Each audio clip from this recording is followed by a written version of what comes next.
Un président qui suit ses réunions la tête ailleurs, l'œil rivé sur des chaînes d'information en continu dont il a coupé le son. La plupart de ces chaînes, le soir venu, qui couvrent non-stop l'événement, comme s'il s'agissait d'un grand soir électoral. Dans les foyers, des millions d'Américains qui explosent de joie devant leur télé, ou serrent les dents de rage à l'annonce du résultat. Élection présidentielle, législative, non. Une simple élection partielle pour le poste de sénateur dans un État, l'Alabama, où le suspense électoral avait été enterré par les républicains depuis de longues décennies. En novembre dernier, Trump l'avait ainsi emporté de plus de 28 points sur Hillary Clinton. Hier, c'est pourtant un démocrate, Doug Jones, qui a devancé son adversaire républicain Roy Moore d'une vingtaine de milliers de voix, pour devenir le premier sénateur démocrate élu depuis un quart de siècle dans l'État. La suite après cette publicité défaite majeure pour Donald Trump en Alabama ou n'est simple partielle, mais aussi un incroyable coup de théâtre et une gifle monumentale pour Donald Trump. Faisons un pari, l'histoire retiendra ce 12 novembre 2017 comme un tournant majeur dans la présidence de Donald Trump. Comme l'écrit le site Politico, le tremblement de terre politique a tout juste commencé. Voici les 6 leçons à tirer de ce jour historique. 1. Le triomphe de la décence. Hier soir, de nombreux Américains, y compris de droite, ont pu pousser un immense souffle de soulagement. L'indécence, l'immoralité la plus répugnante ont enfin été stoppées. On a pu s'empêcher de faire le parallèle avec ce moment de l'année 1954 où, devant la commission du sénateur McCarthy, un avocat s'était levé et lui avait lancé « N'avez-vous aucun sens de la décence, monsieur ?» Ce fut un moment séminal, le début de la dégringolade pour le chasseur enragé de communistes.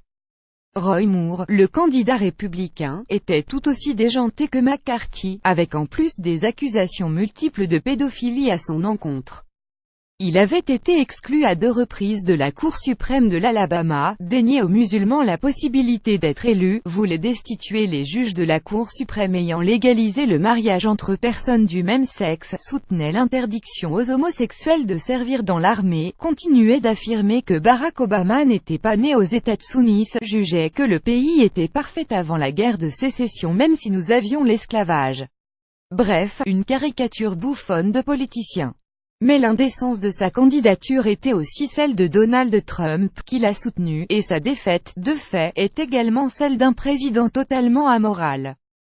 Frank Bruni, l'éditorialiste du New York Times, résume très bien le sentiment de nombreux Américains depuis maintenant plus d'un an. Presque tous les démocrates, beaucoup d'indépendants et même une portion significative de républicains ont observé la conduite du président Donald Trump et ses priorités gouvernementales, et ils ont le sentiment que nous étions soudain dans un pays étranger. Nous avons vu la décence battre en retraite.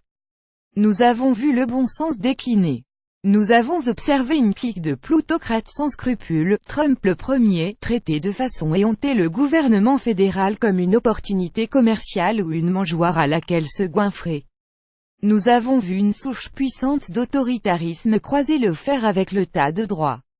Et nous avons vu beaucoup d'Américains, y compris la plupart des leaders républicains, soutenir ou s'accommoder tranquillement de cette situation, au point que nous nous demandions si un point de non-retour n'avait pas été franchi. Dès le début de la reconquête, personne, à droite, ne faisait mystère des raisons du soutien à Roy Moore. L'équilibre politique du Sénat. Après l'élection de Doug Jones, les républicains ne disposent plus que d'une très courte majorité, 51 sièges contre 49.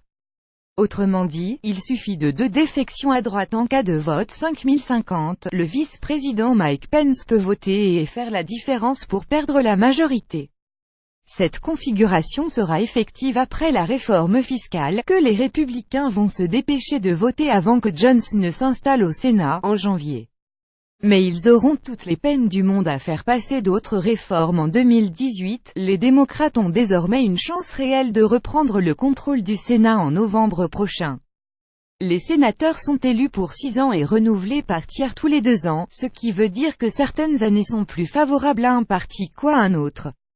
En 2018, les républicains ne défendront que 9 sièges contre 25 pour les démocrates. Mais malgré ce lourd handicap, il n'est pas du tout exclu que les démocrates conservent tous leurs sièges et en remportent 2, par exemple dans le Nevada et l'Arizona, pour prendre le contrôle de la Chambre haute. Ce serait énorme. Le Sénat avalise, entre autres, les choix des juges fédéraux nommés à vie et des juges à la Cour suprême. Les démocrates ayant de solides chances de remporter la majorité à la Chambre des représentants, il leur faut un gain de 24 sièges. Trump pourrait se retrouver, au lendemain du 6 novembre 2018, avec un congrès entièrement aux mains des démocrates. 3. Le coup d'arrêt à Steve Bannon. Aucun responsable politique ne s'est autant engagé aux côtés de Roy Moore que l'ex-stratège de Donald Trump. C'est lui qui a organisé la contre-attaque après que le Washington Post a publié des témoignages terribles de femmes accusant Roy Moore de les avoir agressées quand elles étaient adolescentes.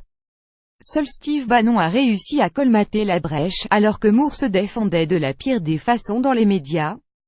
Il avait prévu, d'ailleurs, de donner un discours à la soirée post-électorale de Roy Moore. Pour l'Attila du Parti républicain, qui rêve de démolir sa famille politique pour mieux la reconstruire, l'Alabama était le test de crédibilité ultime dans sa guerre contre l'establishment républicain et en particulier Mitch McConnell, le leader de la majorité au Sénat. Une victoire dans l'Alabama l'aurait placé en pole position pour imposer ses candidats ultras dans les primaires de 2018. Raté. Après la Virginie, l'Alabama est son deuxième échec cinglant. 4. La guerre civile chez les républicains. Sur le papier, la défaite de Bannon semble une bonne nouvelle pour ses ennemis jurés, et notamment, donc, Mitch McConnell.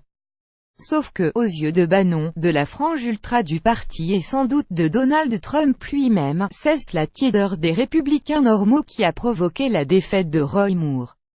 Quelques minutes après l'annonce du résultat, hier soir, voici comment Andy Surabian, un proche de Bannon et conseiller du candidat Trump, accueillait la nouvelle. Mitch McConnell et l'establishment républicain ont eu ce qu'ils voulaient, ils sont parvenus à offrir sur un plateau l'Alabama à un démocrate de gauche.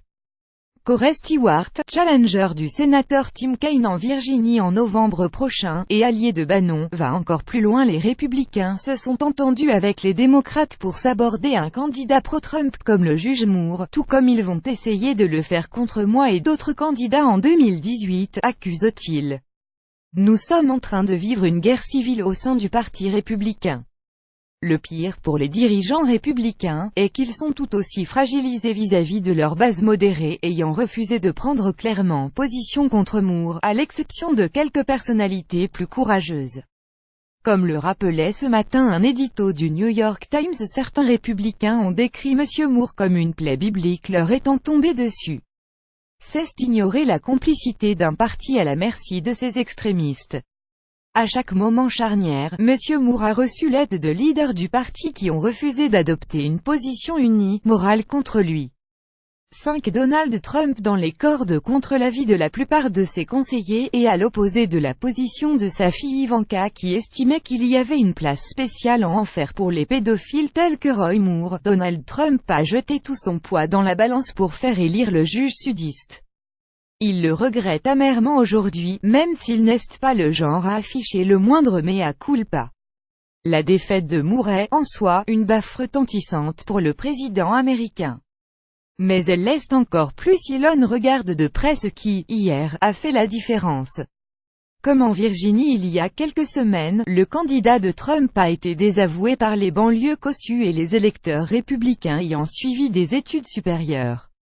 Dans le comté de Jefferson, qui inclut Birmingham, la principale ville de l'Utah, Jones a recueilli plus de 68% des suffrages, et dans le comté de Madison, où se trouve une grande base de la NASA, le candidat démocrate a recueilli 57% des voix.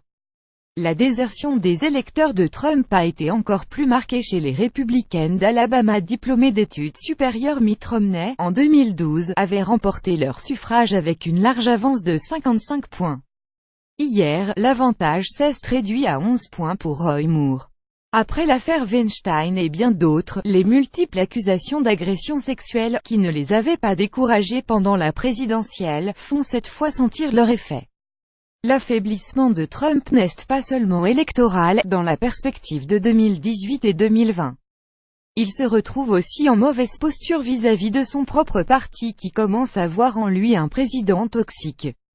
6. Les démocrates ont la pêche. Cette victoire contre Trump et l'extrémiste Moore n'est pas tombée du ciel, pour les démocrates. Ils sont allés la chercher avec les dents. Doug Jones a mené une campagne intelligente, énergique, plus d'1 million d'appels téléphoniques, 200 000 visites portées à porte, tout en ne reniant pas son identité de vrai démocrate, favorable par exemple au droit à l'avortement. On disait les Noirs démobilisés. Ils se sont rendus massivement aux urnes. Dans le comté de Jefferson, à prédominance noire, le taux de participation a excédé de 30% celui de l'élection au poste de gouverneur, en 2014. S'ajoutant à une forte mobilisation des soccer moms blanches et de la communauté hispanique, toutes les étoiles sont alignées, selon l'expression consacrée, pour un raz-de-marée historique en novembre prochain. Mais aura-t-il lieu? Les élections de mi-mandat auront lieu dans 327 jours. Une éternité. Philippe Boulet-Gercourt.